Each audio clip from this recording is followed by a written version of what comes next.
On the 50th anniversary of the 1971 War of Bangladesh Independence, the Living History Project is pleased to present our second episode. First, we provide some background on the 1971 war.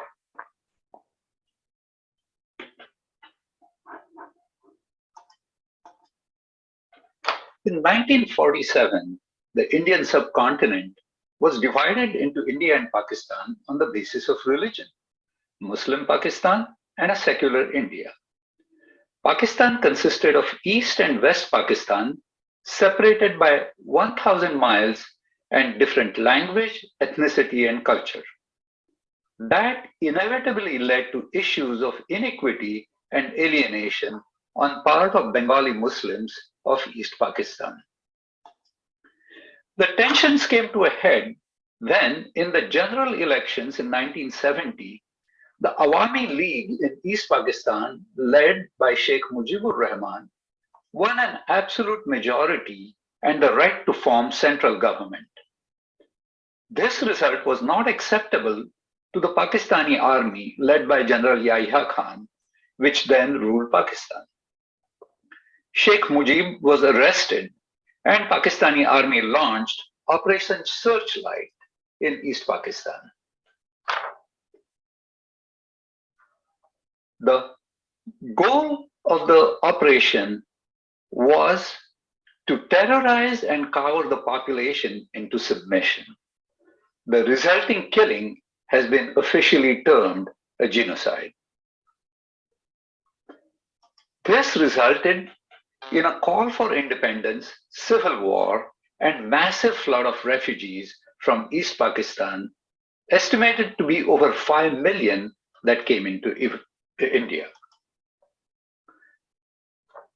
The civil war intensified with the freedom fighters in East Pakistan called Mukti Bahini fighting Pakistani army with logistic support from India. Indian Prime Minister Indira Gandhi went on a diplomatic mission to the United States and the Soviet Union to explain India's predicament and get support.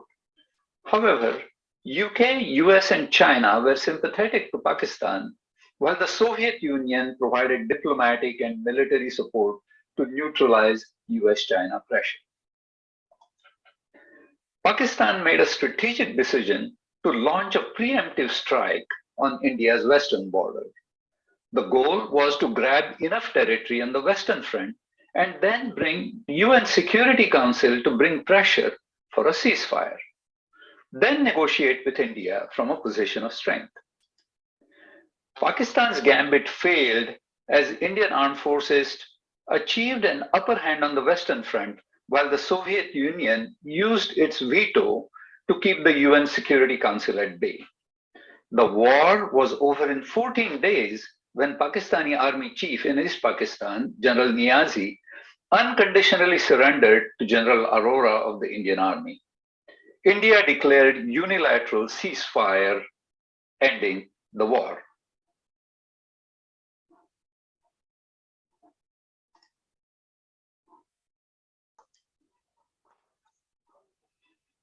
Our guest for the second episode of the Living History Project dealing with the 1971 War of Bangladesh Independence is retired Colonel Anil Atle. Colonel Atle has a unique personal perspective on this historic event, and in keeping with the spirit of the Living History Project, that's what he will bring. Colonel Atle joined the National Defense Academy in 1964 after finishing his high school from Vidyapit High School in Kolhapur. He received his commission in the 1st Battalion of the 9th Regiment of Gurkha Rifles in the Indian Army in 1968. As a captain, he was captured on the Western Front at the very beginning of the 1971 war on 4th of December. In an interview recorded in 2005, he recounts in detail events leading to his capture, his experiences during 1 year of captivity, his interactions with his Pakistani captors, and other observations. It should be noted that this is his personal perspective and his memory of events that happened over 34 years ago. Colonel Atlay's additional operational experience includes counter-insurgency operations in Punjab, Operation Blue Star.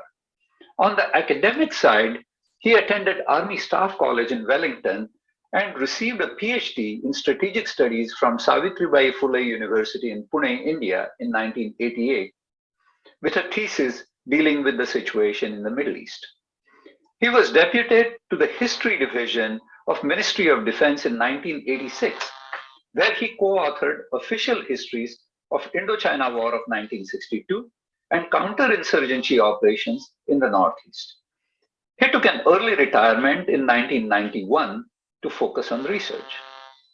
He was the recipient of fellowships from General Palit Military History Foundation to study Maratha history, the Kennedy Center at Harvard University, Indian Philosophical Society, Fulbright Fellowship, and Chhatrapati Shivaji Fellowship from the United Services Institute. He has studied conflict and reconciliation in various parts of the world, specifically Kashmir, Sri Lanka, Mizoram, Northern Ireland, and South Africa. He has lectured on this topic at many institutions in India and overseas, including Georgetown University, University of Illinois, and Brookings Institute in United States and University of Heidelberg, Germany. He has also written several books on warfare: Nuclear Menace, The Satyagraha Approach, Let Jhelum Smile Again, Maratha Struggle for Empire, Quest for Peace, and Studies in Counterinsurgencies. Colonel Atlay has also participated in some international events dealing with the issues of human rights and democracy. His interview is divided in two parts. First part deals with the details of his capture and early parts of his captivity. The second part discusses his experiences and impressions between the time he was transferred to Pakistani Army General Headquarters in Rawalpindi and its subsequent repatriation to India 1 year later. On a personal note, Colonel Anil Atlay is my older brother, and I'm proud to call him Anil Dada all my life. Now we present Colonel Anil Atlay.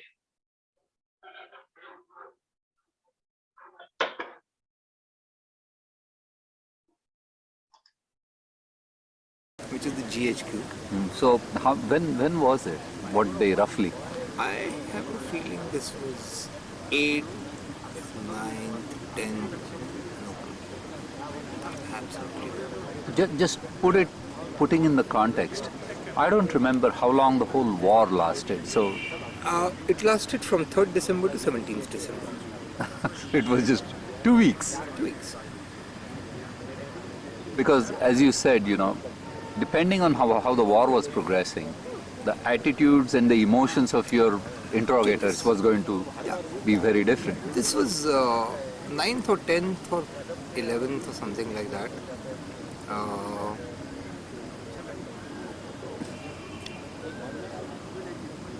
The war in the East was going badly for them. I think by the time I landed in Rawalpindi, GHQ, Joint Intervention Center, I think the writing was already in the wall. And the attitude and approach, in fact, there's corruption in this level also. As I mentioned to you, I knew nothing about these things. But the guy who came to me was a fairly lower level character, maybe inspector or that kind of a level. Was weak in English.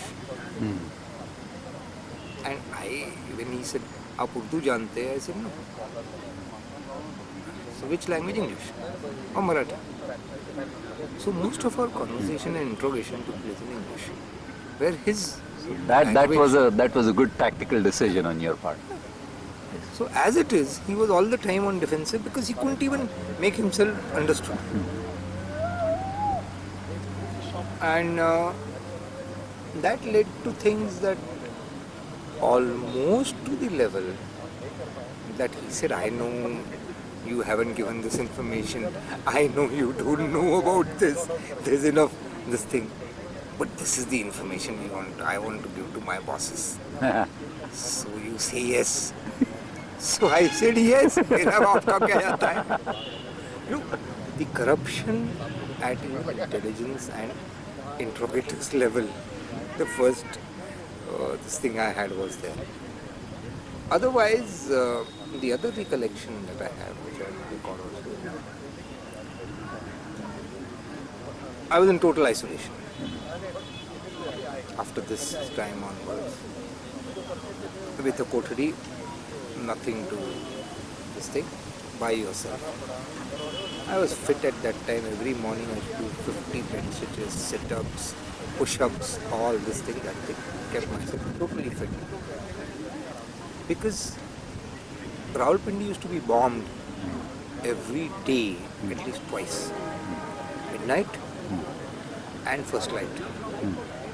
Where the night fighters used to come and bomb and go back before it is daylight.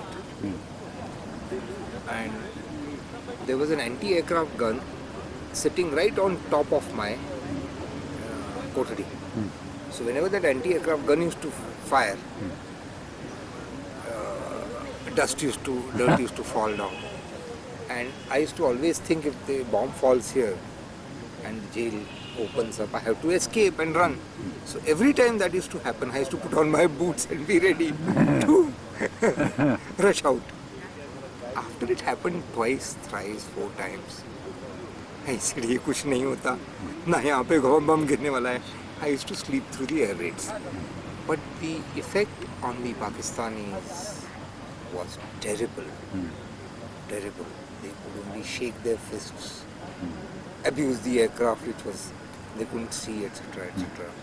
Rawalpindi, and that was pulverized by the Air Force throughout the war. That is not widely known.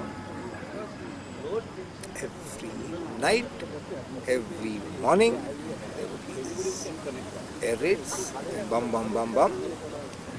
It's they had the taste of the Blitzkrieg or whatever those Second World War things for a fair bit of time.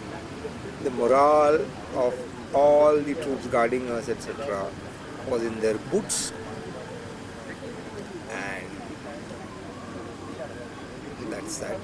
The other recollection of that is that every morning they used to give the jail ka khana, chana and all kinds of nonsense. I used to count the number of doors he opens. You could hear that. There were at least 7, 8 that he used to open. And obviously they were all prisoners of war. But when I came back in 72, only 2 of us came back from there. There are 5 or 6 were either finished off.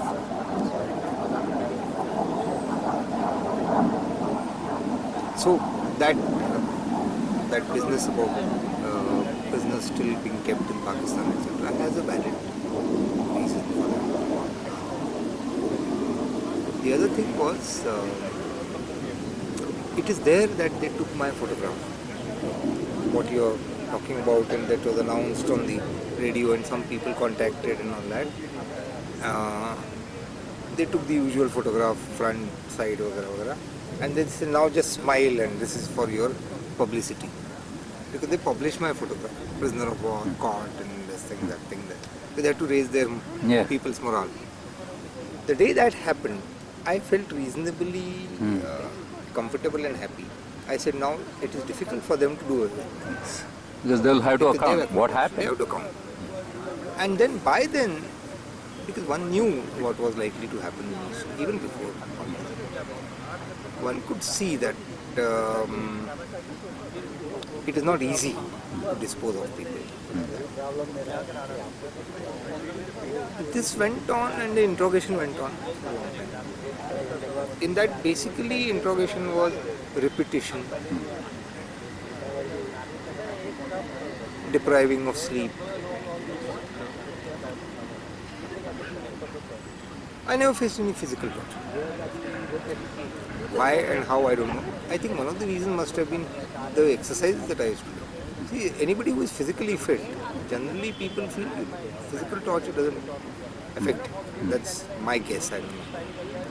But there were Americans who were guiding them, because the room in which I used to be interrogated, outside that sometimes the voice used to carry, and I heard English being spoken in a typical American twang. This of course got corroborated subsequently when the Air Force pilots who were caught were actually interrogated. You know by whom? In person. Huh. Chuck Yeager. No Chuck kidding. Yeager was the first one to break sound barrier in world. He was flown by the United States Why the hell? because the Indian pilots that time were flying MiG-21s. Oh, And MiG-21s Yes. were The most- front line and the most important yes, aircraft that the Americans yes, faced in 1971. yes. You can check it from any of this thing. These Indian guys were, because for them Chuck Yeager was he is a Oh, he's- idol. yes. He's a figure. Yeah. Well, so I find no, because it got corroborated from the Air Force pilots. They shook hands with him. One of them even asked him, "Can you give us your autograph?" That is bizarre. The Pakistani-American nexus, if one has to now talk of history, was that. I mean, Chuck Yeager, he was the way to Rawalpindi to interrogate Dilip Parulekar and gang. Anyway, so this went on for almost a month or so. I shifted to Rawalpindi jail from there. But Jail. then, what was their motivation once the war was over? Why do they The war was want? still not over. All this was happening before 17th of December. Okay. And even when the war ceasefire is accepted, doesn't mean the war is over. Oh, okay. Yes. So, but I think sometime around 17th or 18th itself, when the ceasefire took place, I was shifted to Rawalpindi jail. This was interrogation center. Yes. This is jail, central jail. And I was put in a Phansi ki condemned prisoners cell. Condemned prisoners cell has just a pot to do your toilet and all that, with the chain outside so that you can hang yourself. The light bulb is far away so that you can't touch the electricity and all that. And isolation. All this time, that means from 3rd December to almost up to 25th, 26th of December, for 1 month, I was in isolation. Other than interrogation, no human contact, no knowledge of what is the day, night, etc., etc. Totally closed. And you have to literally count from the meals that it is now day, not night. Otherwise, no. This thing. And while in that Rawalpindi jail, this thing, I think around 25th or 26th, I was shifted to a barrack in the same compound. It is subsequently I learned that Jade Bhutto was kept in the same particular hotel. When I shifted to this, was the first time, I think on 25th or 26th of December, I saw the open skies. Till then I had not seen an open sky. And there I found the first civil airliner flying. I could make out the civil airliner. So I told my sentry, I said, war is over. He says, हाँ साहब, अल्लाह का शुक्र है, लड़ाई खत्म हो गई. Till then, there were no civilian flights over Yeah. us. Yes. And the most interesting incident took place there around 25th, 26th of December. I was in that barrack kind of a thing. They had not given me shaving, this, that, so I must have had a beard of 20, 30 days, God knows how many. Same clothes that I had been caught with. No bath for that many days. I don't know how I was looking like, but one day, a Pakistani major, let's see his Chantara rank, this thing, from the headquarters, could see from insignia. He came there just to look up the Indian prisoners. He looked me up and down. So he said, so, have you seen Rawalpindi or Islamabad? I said, all that I have seen so far in Pakistan is this four walls, nothing more. And he said at that time, he said, don't worry, you will come here someday as a conqueror and you can see the city to your heart's content. Wow. Pakistani army officer of GHQ, obviously from operations or intelligence branch, telling an Indian prisoner that this is what is likely to happen anyway. That is. I didn't know what was happening. I obviously could guess that Bangladesh must have fallen, that etc. Because they deprived you all news. Yes. That. And Yeah, I mean, for him, you conquered the East, next fall is the West. this is the most vivid recollection, and this is the most absolute accurate wordings that you will come here someday as a conqueror and you can see the city to your heart's content. That is, I mean, imagine a guard telling a prisoner. That must have done wonders to your spirit. Yeah. That's why subsequently and even at that time one realized that we were like Allied prisoners in Germany after fall of Berlin. Where the guards would try and curry favor with us. That's right. To say that, you know, subsequently, हमारा भी देख लेना थोड़ा सा. Yeah. The guards and the Pakistani soldiers were actually more respectful towards us as Indian Army officers than their own officers. Because we were officers of a victorious army, they were officers of a vanquished army. Yeah. And probably the Pakistani soldiers felt that they lost the war because of the officers and not because of the Jawans. That is for part 2. You want to take a few minute break? Yeah. Okay, good. So I think the third phase is basically when the war was over and you were basically shifted To into a Leh. POW camp. Yeah, Pierre, that's the Layalpur camp. Lel. It is a formidable camp. Mujibur Rahman was there. When we landed there, Mujib was still there in one of the part of the campus. And the camp commandant, Lieutenant Colonel Muhammad Latif Malik, very interesting character. He was the Lieutenant Colonel of the intelligence. Those days, Lieutenant Colonel of intelligence was a big guy. And he had investigated the Agartala conspiracy case. He told us. So he said, all this you have been planning since 1960s to dismember. And he says, Agartala conspiracy case was true. He said, I know about it. Because Mujib had gone to Agartala and that. Anyway, but he was instrumental in saving Mujib's life. Because Yahya had ordered, before handing over to Bhutto, had ordered his death. This fellow dug, there was a grave dug for Mujib in Layalpur camp. He just spirited away Mujib. And said, ho gaya hai and all that. But when Bhutto came to power, he said, he's alive. That's the power of Lieutenant Colonel of Pakistan. But I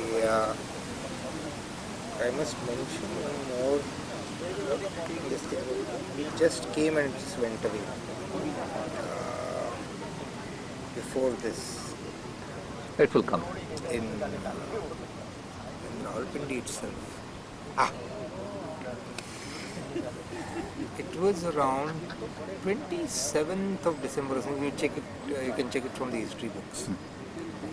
Rawalpindi jail, where we were located, shares a compound with the Pakistani presidential palace.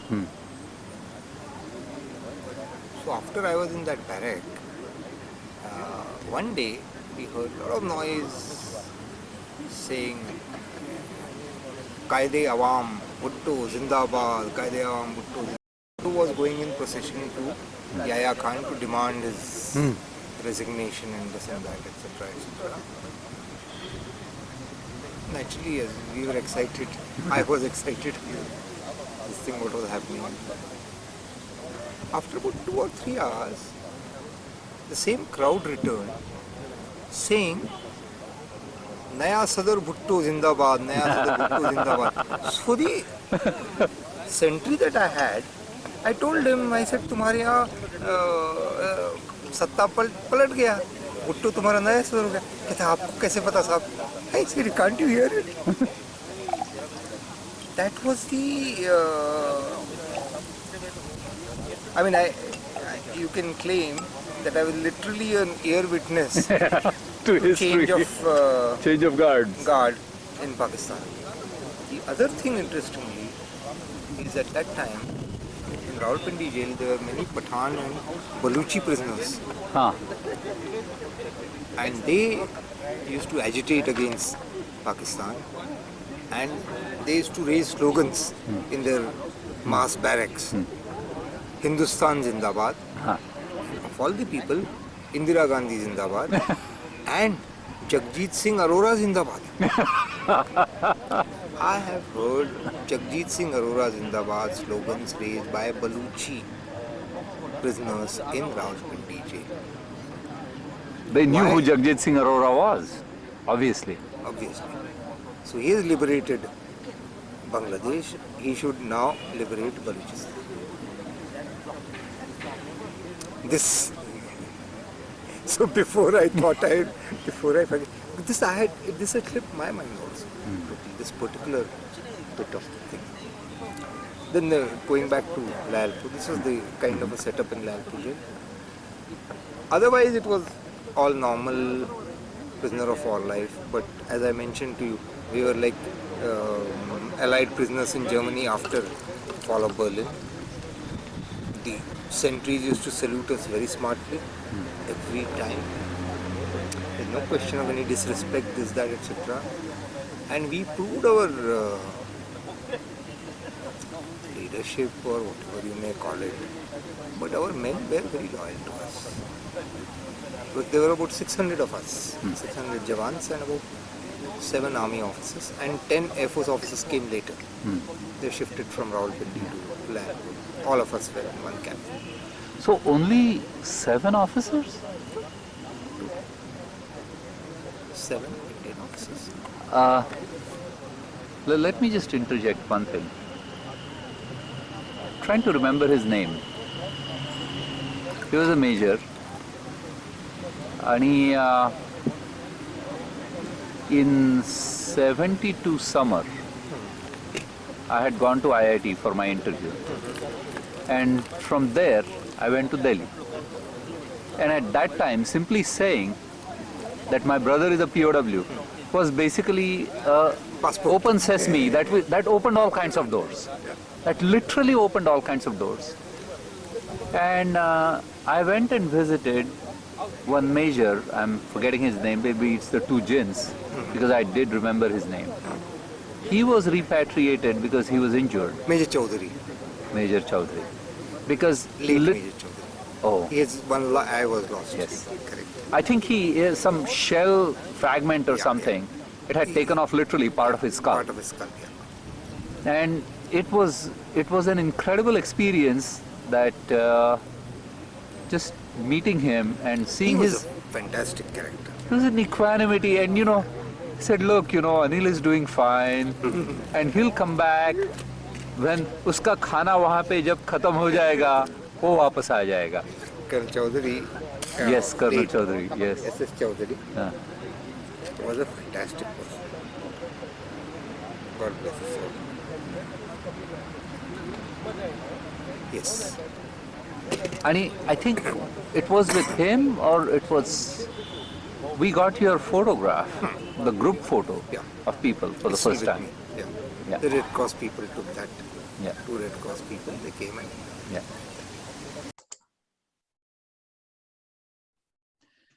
Anilada, this is a photograph of the other officers in the POW camp at Lyalpur. Can you tell me a little bit about the officers there and their interactions with their Pakistani captors?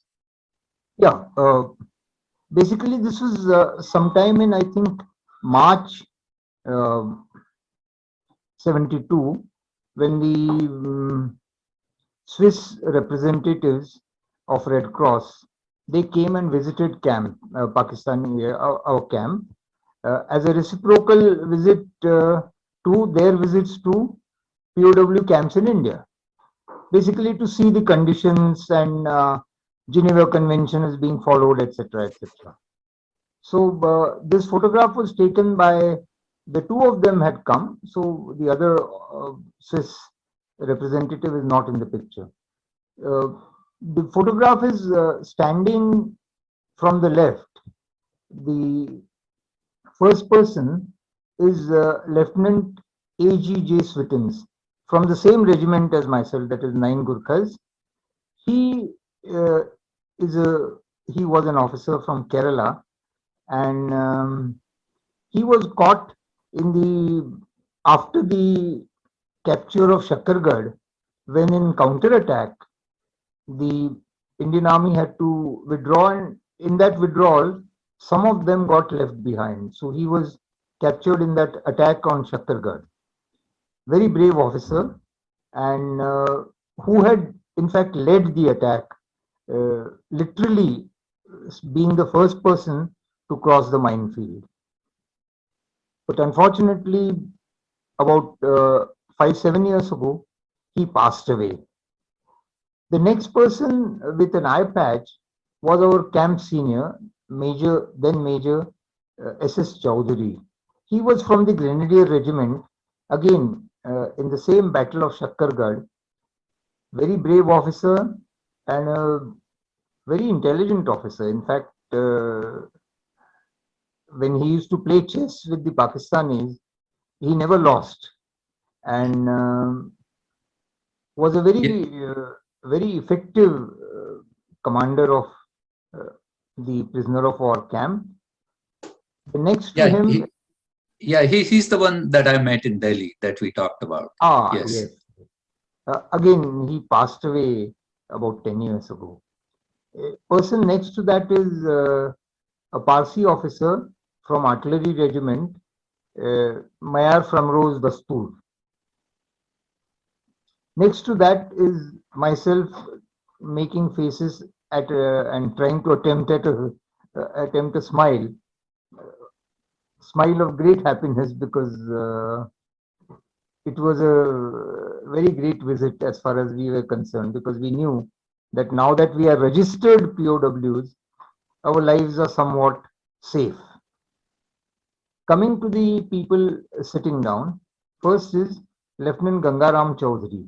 Again, he was from the same battalion as Lieutenant Swittens. Again, a very brave officer, but very temperamental. I mean, he would pick up a fight with the Pakistanis at the drop of hat, and was very aggressive. We had to control him all the time, saying that, look, Gangaram, you have to control your temper. He was a short service commission officer, and unfortunately, he could not control his temper after coming back to India, and didn't get his permanent commission, but subsequently joined State Bank of India and did extremely well for himself. The next is the Swiss representative general, Swiss representative. Unfortunately, I don't know his name. Next to the Swiss gentleman is Captain Marhotra of artillery, and the last one was the youngest among us, barely 20 years old, uh, Lieutenant Gurung of the Assam regiment. His soldiers were mainly either Naga or Mizo Christians. Gurung himself, of course, is a Gurkha. So here we had a representative sample of India as such, with a Christian, a Parsi, a Gurkha, and of course a Maharashtrian, Jat, Punjabi, sort of a mini all India picture. So were there some interesting interactions, and how did the Pakistani officers take to this diversity of religions and regions from India? Major Chowdhury's troops, grenadiers, had a whole company of Muslim soldiers. So out of that, good about 80 odd uh, soldiers of the Grenadier Regiment were Muslims. Plus, of course, as I mentioned earlier, Assam Regiment, there were about 100 odd Christian soldiers. There were about 150 Sikh soldiers, and the rest were Hindus. So the Pakistanis tried to divide us. Normally, the prisoner of war camp uh, keeps the soldiers based on their regiments and units. But they tried to divide the Indian Army soldiers based on religion. So they made a Christian barrack, a Muslim barrack, a Sikh barrack, and a Hindu barrack. But they were shocked because the first festival that came up in 1972 was Ramzan, and during Ramzan, Major Chowdhury, who was the grenadier officer, and his troops were Muslims. So, along with his soldiers, he also kept the fast, that is Rosa, and all of us requested the Pakistanis that we would want to join the Muslim soldiers for Friday namaz. Now, that was a shock as far as the Pakistanis were concerned, because all this while, ever since 1947 partition, Pakistanis have been fed with a propaganda that Muslims are all the time persecuted in India, and there is the Hindus hate Muslims, etc., etc. Here they found Hindu officers going and joining namaz along with their Muslim soldiers. Firstly, the presence of Muslim soldiers itself was a bit of a shock as far as the Pakistanis were concerned.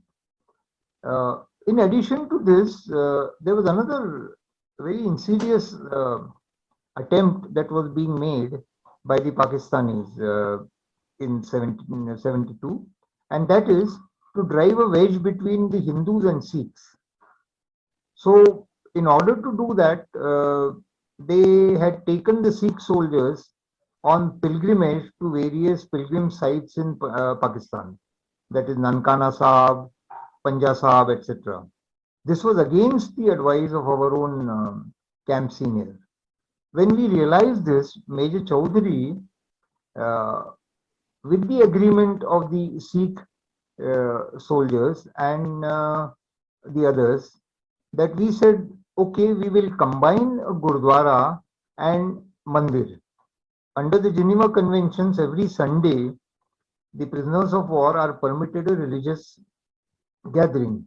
So instead of separate Mandir prayers and separate Gurdwara prayers, we combined the Gurdwara and Mandir together, and alternate Sundays, all Hindus and Sikhs used to gather and do the prayers, either the Sikh prayers or Hindu prayers, and both sides attending each other's religious gatherings.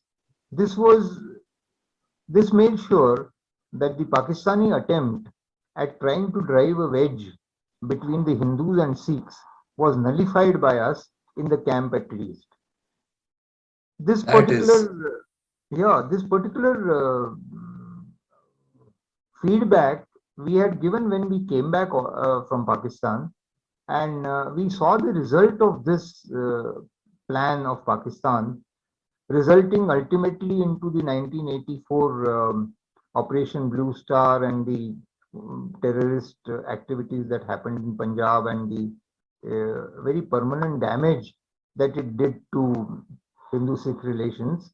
But I wish to mention this, that this kind of a combination of Gurdwara and Mandir was one of our great achievements, that we did not let the enemy country, that is Pakistan, drive a wedge between the various faiths in India.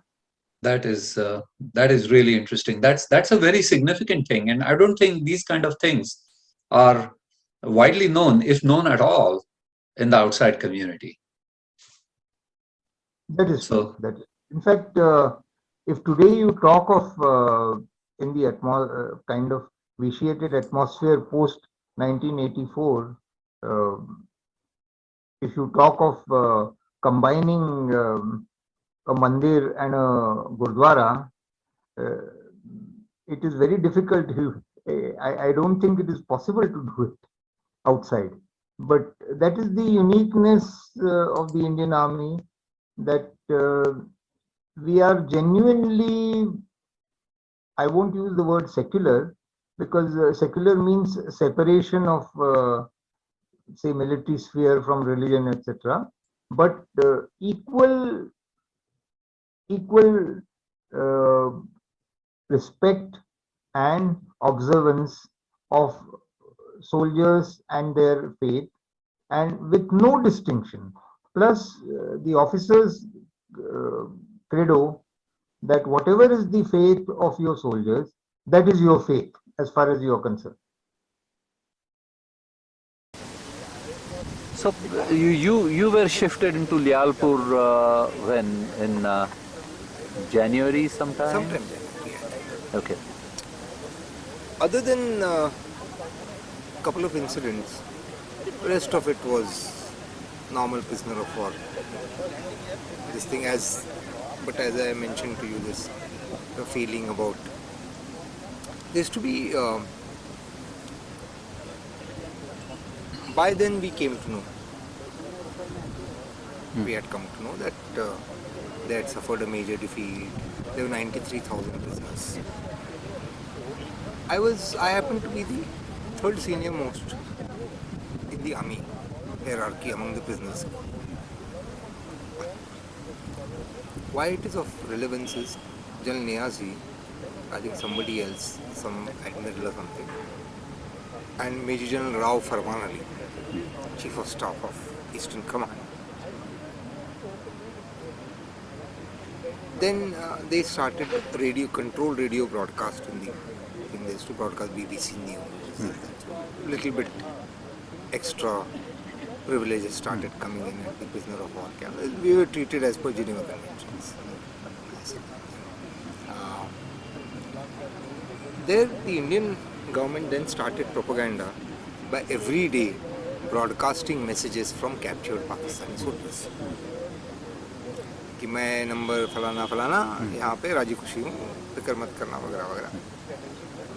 So these guys thought that they must also be one up on, or try and counter this. So one day a team of Pakistan radio came to plan. They said ऐसे interview करना है and all that. Many people, Jawans went, officers went, because there was nothing else to say. And they said, घर वालों की तरफ पहुंच जाएगा, they'll feel happy. And I also went as a part of that group. I was given a script to read, saying मैं अनिल आठले IC so and so number rank. यहाँ पे मैंने हथियार डाल दिए मैं यहाँ पे prisoner of war हूँ और राजी खुशी हूँ. I had grave objection to saying हथियार डाल दिए because I had not put down my. I was caught. I mean, it's an accident. Yeah. You didn't surrender. I didn't surrender. Yes. Now there Big is a difference. great difference Yes. between being caught in war, Yes. getting wounded, then captured, this, that, getting captured, and surrendering. Yes. Surrender ceremony, it is a ceremonial surrender. You stand in a line, remove your belt, remove your cap, put down your weapon. It is a psychological trauma. I have not gone through that. And I found no reason as to why I should say that. So I said, मैं ये नहीं कहूँगा. So that fellow said, क्यों नहीं कहेंगे? I said, because I didn't surrender. I got caught. It's different. He was one of those Lahori type characters who got very agitated. And he said, I said, agar ki, if you are not prepared to accept what I want to say, I said, I got caught and I am happy. Not happy, I am surviving here, I am okay. He said, no, you will have to say this. I said, I will not say this. He said, if you don't say this, your message will not be broadcast. I said, fine, I don't want my message to be broadcast. Then he said something interesting. He said, no, unless you say this, how will your people know that you are really okay? I said, then he added on, saying, there's no guarantee about the survival of prisoners of war in India and Pakistan. Today they are alive, tomorrow they could be dead. Then I told him my famous last words, so to say, to him. I said, you don't worry. I got an insurance of 93,000 lying there in India. I will jolly well survive. You don't need to worry about my survival. That was a trigger. He nearly came to attack me physically. The camp commandant was there, this, that, so there was a commotion. So all their propaganda, this thing and all that went for a six. Because all the jawans who were there, they said, हम भी नहीं करेंगे. हमको भी नहीं चाहिए. He came back. How it subsequently got was when I came back. When I was being asked debriefing. So my debriefer asked me, he said, I believe you provoked revolt against the Pakistanis. There I said, he said, नहीं, all the jawans were saying कि आपने बिल्कुल उनको पिट करा दिया था वगैरह. That was one aspect. Second aspect was, immediately after that, I don't know why and how, but there was some, I think many times during that 1 year, there were moves to repatriate some prisoners, etc., etc. Like this, Colonel Chaudhary came back, wounded were repatriated first. So they tried to, I think there was a plan to repatriate some. But some they didn't want to repatriate. And those among those some, they put my name. And I was removed from the camp, from the enclosure where I was staying with the other officers in the enclosure. And I was put in isolation. 1 month or more. All these officers launched a protest. By then I was registered by Red Cross, this, that, everything, there's no problem. But they felt that they had taken me away and want to do away with me or something. It's very easy to claim that he was trying to escape and I shot him. Because those days, many such incidents were taking place in Indian camps. Yes. And the reaction to that, God knows what was happening. But sometime, maybe June, July, August, I can't recollect. August, September or thereabout, 72. I was put in solitary again for 1 whole month, almost. And I could also sense there was some problem because the guards who would come to see me used to be very glum. They were normally otherwise reasonably cheerful guys, this, that. So I was again formulating my plan, saying that if they decide to do that kind of a nonsense with me, I had decided, in any case, by then death is inevitable. I said, whether I can do anything else or not, besides the point. But I will not go alone there. I will at least take one guy with me. So every time a new guy used to come there, I used to keep ready. If he ever opened the door, I would have bounced him and killed the bastard with my bare hand. I have had that commando training. So, but it lasted about 1 month, 1.5 months, can't recall. And then I was returned to the camp, the enclosure, and there was great celebration. They gave me sweets from there, that prisoner of war allowance, this thing and all that, and great fun. So that was that. And there are no more interesting recollections except the last one, which is again important.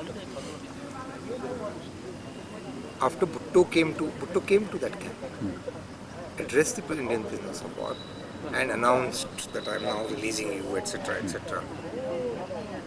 And he, as a typical demagogue, there were TV cameras, radio, this, that, etc. He was addressing the international audience. He says, don't you ever think that you have defeated the Pakistani nation. You only defeated Pakistani army. That was his distinction he was making between army and nation. And but there were Indian prisoners who were Sardars who were sitting in front. They were giving him dirty smiles, saying, we know, etc. But anyway, so I had that chance of seeing late Z.A. Bhutto in person at very close quarters.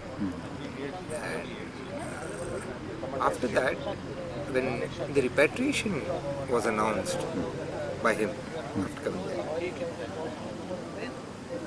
we were taken by train to Lahore from Lalpur at night, and it's about 5-6 hours journey. Early morning we landed there, etc. By then they had laid down, lavished this thing. We were taken to the divisional mess, sit down dinner with liveried waiters and all that, and all of them wanted our autographs and things, all kinds of funny things. Bizarre.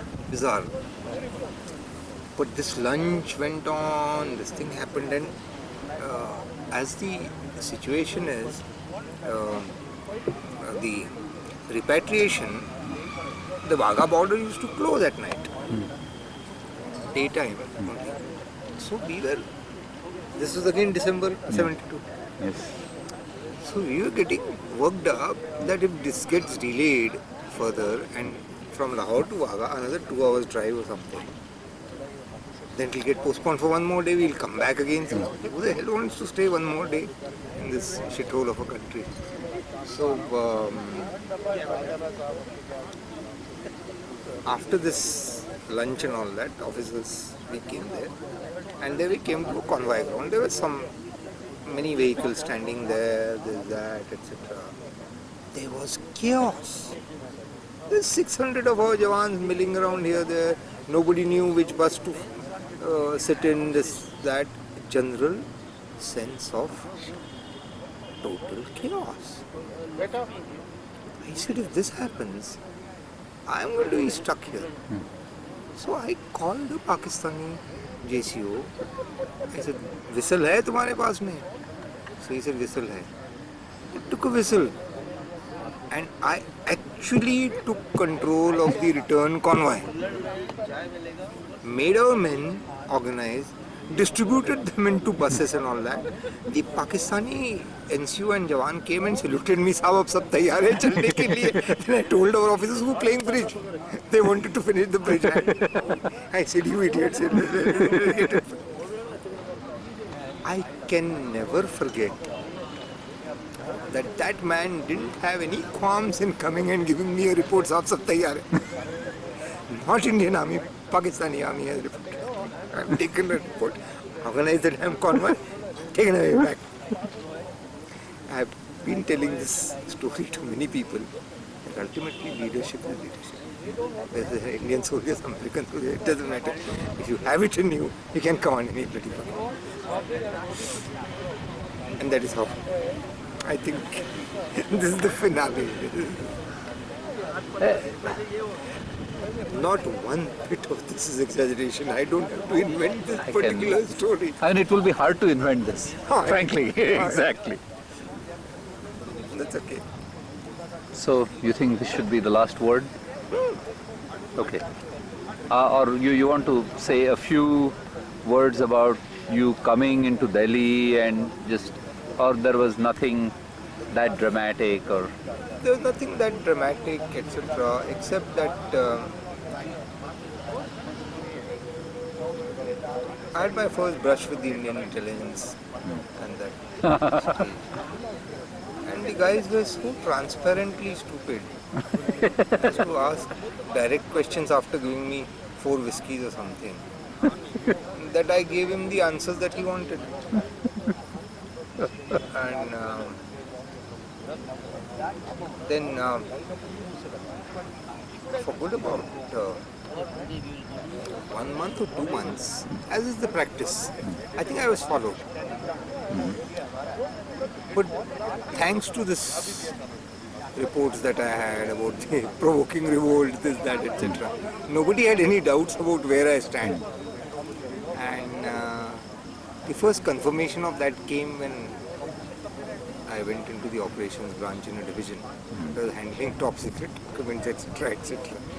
So, if there was any doubt left in my mind whether I'm in good standing? in good standing or not, that was all washed off. I mean, you don't put a guy in charge of top secret documents if you don't think this way, which was all to the good, and